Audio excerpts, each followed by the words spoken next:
Hello, my name is Alex Gonzalez, and I'm going to share with you my solution to a learning project. I'll talk about what the project required, what I found the best solution was, how it implemented TPACK, what the process to implement it was, and what was learned from it, including some of the challenges and surprises that came along the way. The project is based on a course that is split into two subjects that take place at the same time in two separate classrooms. These classrooms swap students every 4 weeks, so the students can be exposed to the other content. In both classrooms, the students are put into small groups and are assigned a research project. This research project is based on the topics covered. The research project and prompts began as a hard copy, like this one. It was given to the students to look over and become familiar with it. It was then that we planned on moving it over onto a digital format as a website.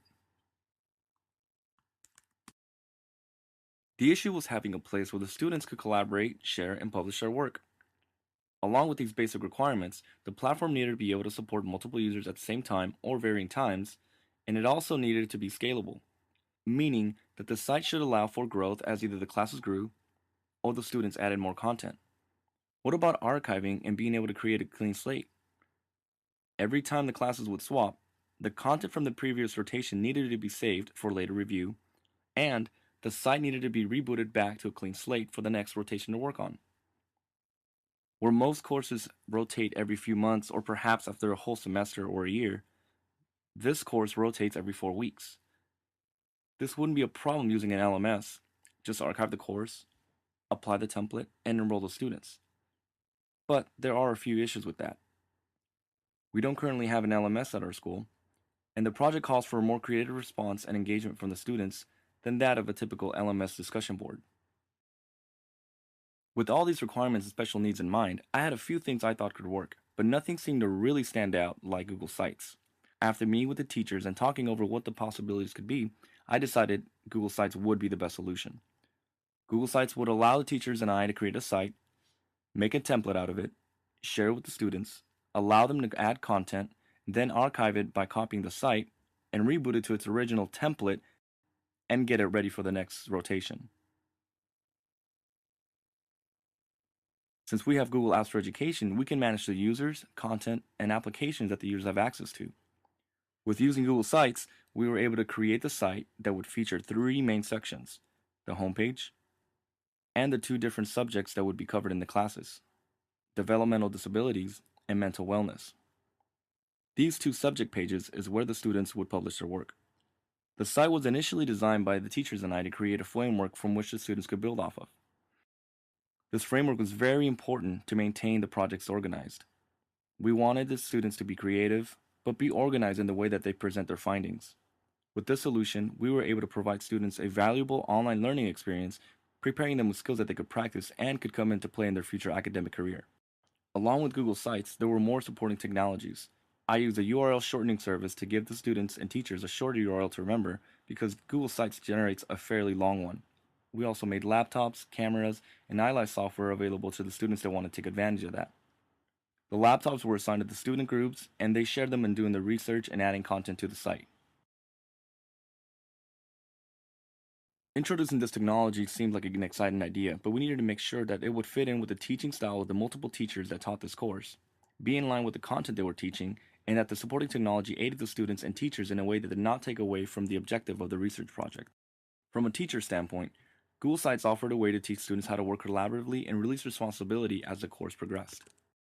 The teachers used the site to show students what the project would look like and where they would be posting their information. This was a great way for the teacher to model for the students what they would be doing. In doing so, the teachers also made connections with their content by asking such questions as, how would the task you are doing right now on this website be different for those who have disabilities? How would you do it differently and make it more accessible? These questions would make students think about what they are doing and relate to the subject they are researching, allowing teachers to use their teaching strategies in conjunction with the content and the technology being used. With the multiple topics students were researching, the teacher's pedagogy was in line with the objectives of helping students gain skills through collaboration and researching the content. The technology used made it possible for the teachers to analyze and make suggestions to the students as they were posting their findings. This gave teachers the ability to give feedback to students right away as they were working. So if the teacher noticed that there was a lack of understanding, they would step in and work with the students directly to get them to understand the content and the subject better.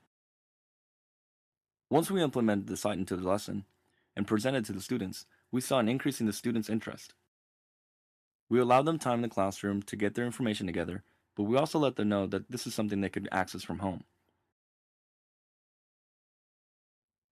Since it was all online with Google Sites, they do not have to finish all their work in the classroom, which was an incredible advantage in having Google Sites as our solution, because many students wanted to continue working on their project outside of the classroom. This was very exciting. We were able to tell students, yes, you can work outside of the classroom if you want to, and a lot of them did. The real benefit from using this after one rotation was that the students had learned so much from the first round that once they got into the second rotation, they felt more comfortable with working on the site. And they got straight to work right after the lectures were given. They knew what to do because they had more experience by now. We also saw a ripple effect in many of the other classes. Many students were wondering if they could use Google Sites for different projects in other classes. Aside from all the excitement, the real test came once we needed to reboot the site for the next rotation. Though I knew it was coming, it snuck up on me, and before I knew it, I had to copy the site, apply the template, and give access. This process went fairly smooth, there were no bumps in the road. This process went fairly smooth, and the students were once again ready to work since they were more familiar with the content and with the process of creating the site. Now that we have implemented a few rotations of the solution, we have learned quite a bit about what worked great and how we can improve for the next future projects. As we envision using a platform on which a lesson could help students deliver their interest in both content and engagement in technology, both the teachers and I were very pleased with how well the students collaborated in various ways to compile their hard work. We were also able to learn what other technologies and elements that students want to implement into their projects. With this solution, the students' strengths also came through, allowing everyone in the team to have a chance to shine. Some students felt more comfortable searching for appropriate media, others enjoying editing the site, and everyone had a part in the overall research and learning experience of their topic. After having some time to see the solution in action, I received feedback from the teachers and how they felt the solution worked out. The overall expression was excitement, and that it worked very well. The teachers loved that this solution was entirely online and did not produce hard copies and saved a lot of paper. They enjoyed the ease of use for both themselves and the students, and felt that the website gave the lesson a purpose. This was a crucial point in implementing the solution. The teachers acknowledged that providing the students a site where they could express themselves with creative research, they were able to relate and produce quality work. The students were very much engaged and created an incredible learning environment that crossed over to outside the classroom.